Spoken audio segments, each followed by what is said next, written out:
At 18, the goal was simple. पैसे कमाओ, अमीर बनो. We were all looking at that good life. We all were told that top engineering college, IIT, NIT, that top MBA college, IIM, बस ये कर लो जिंदगी में. It's the fastest guaranteed way to get that seat at the table at 30. But that ticket turned out to be a debt trap for most of us in the middle class. EMIs जो हमें कुछ 10 साल लगेंगी चुकाने में, and the opportunity cost of spending your most creative and energetic years just in a waiting room, in a blindfold. We did not buy freedom. We just rented an expensive waiting room.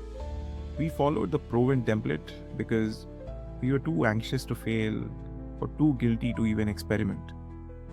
Today, we are looking at the real cost of the 20s days and why choosing the safe path was probably the riskiest move we ever took. Welcome to episode 2 of Halfway Home.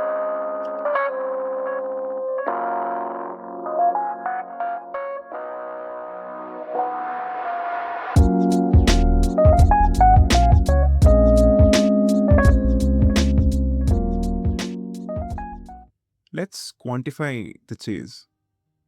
जब हम 18 साल के थे तो हमारे पास usually 2-3 choices रहते हैं.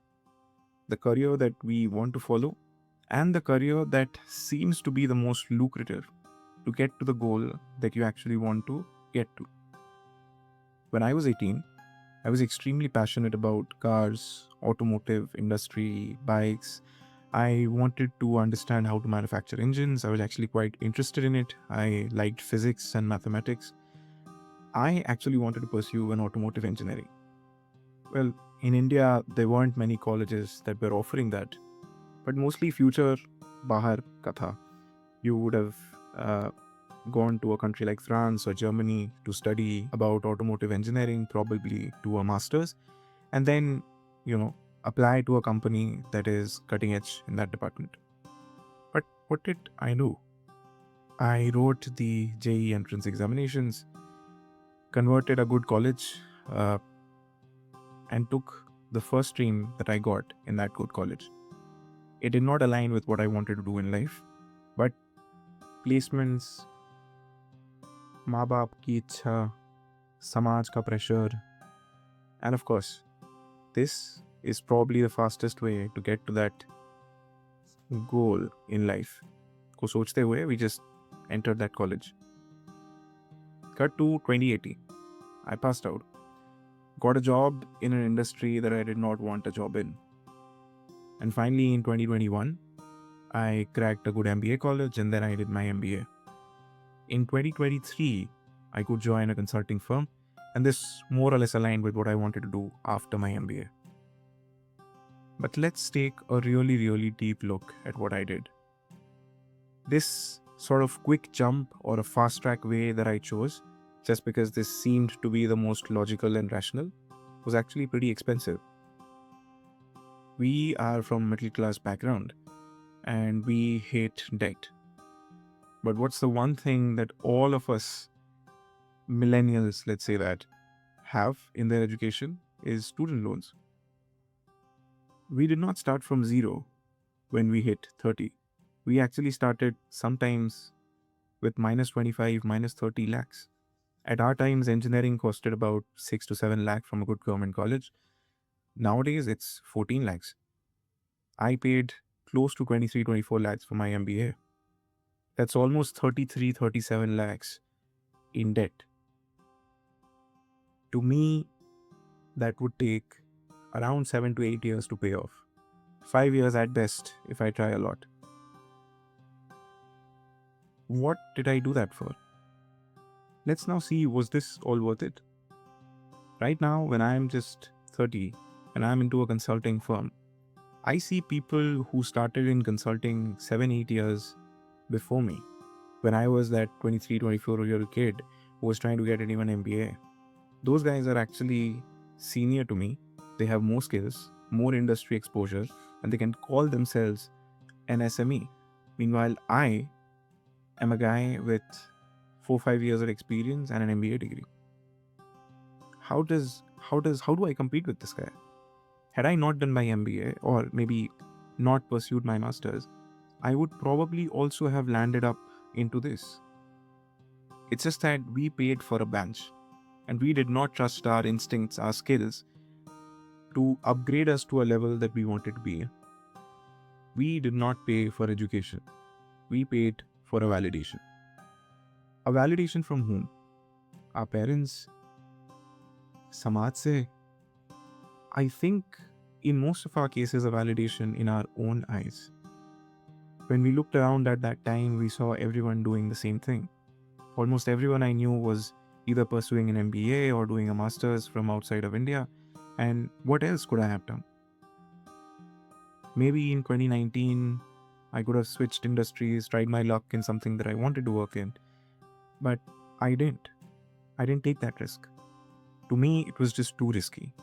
Again, we paid for validation, not for education. When we joined our first jobs, most of us were just looking at the paycheck and looking for an exit strategy. We spent our weekends on MBA centers, coaching centers, trying to study for something which we thought was the ticket to that life. We could have pivoted to an industry or a startup that we liked, started a YouTube channel at that time, traveled countries, gotten exposure, looked at what was really happening during that time. But all we were focused on is a template. And that is why I call this transition bland. Because in the 20s, you think that you're moving fast, you're working towards your goal. But the moment you enter your late 20s and the early 30s, you realize that the transition was just bland. Let's try and look at the reasons why did we do this? What was the reason behind it? Was it just because of us? Or was it a systematic failure as well?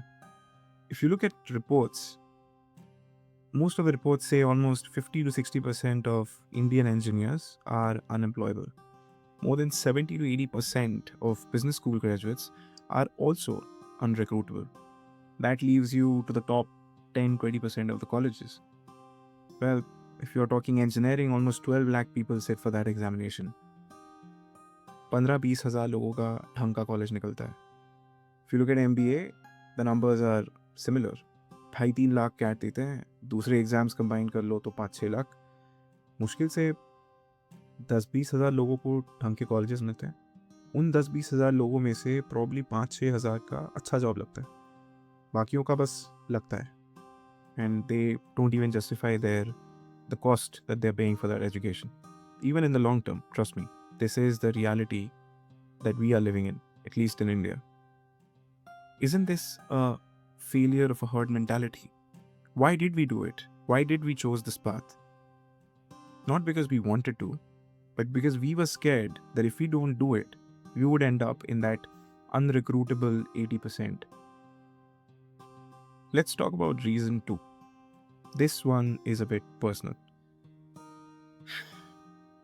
Most of us in our generation, our childhood, our lifestyle, our education, the good schools that we went to, the colleges that we could take a loan for, were probably being afforded by parents who were middle class, probably even started at the lower middle class when they started their careers. They worked their asses off to sponsor our dreams. For us, we thought that we were investment projects for our parents. Most of our parents actually did not want the return on the money that they are spending. Yes, they were commenting on पढ़ाई क्यों नहीं करता, अच्छा college क्यों नहीं निकलता, उसका देख ये हो गया, उनका देख वो हो गया. But I don't think they saw us as an investment. But we actually put a lot of pressure on ourselves. We felt a lot of guilt that if we don't do this quickly enough, if we don't achieve that salary ASAP, we are not justifying the blood and sweat that our parents put just to put us through a decent school, a decent college. So we took the safe job, we took the safe paycheck, we took the safe path. Not out of curiosity, but to pay a debt of gratitude. Here is the real danger. We lived our 20s waiting. We lived through a template that someone else wrote. And we arrived here, grateful but unsettled. Now look closely. There is a 30s template as well. It looks like a really high interest home loan that you probably cannot afford in a tier 1 city in a highly inflated property.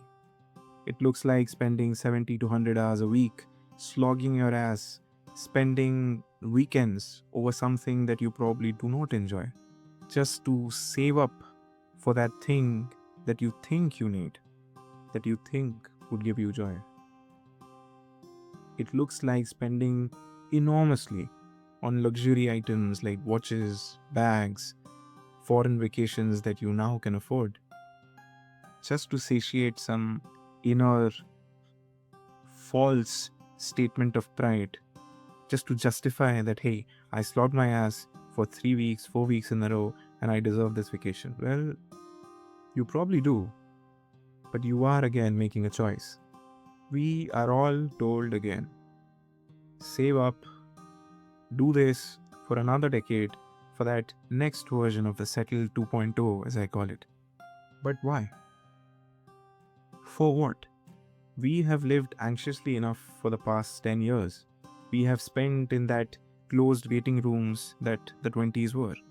Do you want to really spend your 30s chasing another anxious dream? Do you really want your 30s to be another waiting room? To be honest, there are no right answers. Some of us want the title, some of us want the house, some of us really want to travel and find a way to justify the expense. To me, all those answers are right. All I wanted to do was give you one more reason to think about the life that you are leading now. Yes, you have arrived. Yes, you are grateful. Maybe you are still unsettled. Don't live the 30s like you lived your 20s. Your 30s need not be so anxious like the 20s were. I'm Ayan, and I'm done waiting for the next decade to start living. I'll see you in the next one.